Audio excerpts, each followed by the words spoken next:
Hani en son mantı videomda demiştim ya, kesinlikle mantı siparişi almıyorum arkadaşlar diye. Storylerde de belirtiyordum. Yani bana mantının kilosuna 2000 lira bile teklif etseler kesinlikle yapmayacağım diye. 3000 lira teklif geldi arkadaşlar.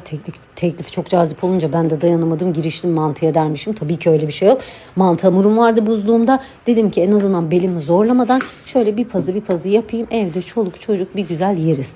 Mantı konusunda da iddialıyım. Çok güzel yapıyorum. Yani içini bol koyuyorum. Böyle hamurunu çok güzel yapıyorum. Unu da çok önemli tabii ki mantı hamuru için. Mantı konusunda da iddialıyım ama belim maalesef buna dayanmıyor. Eve şöyle bir pazılık siz beze diyorsunuz tabii ki.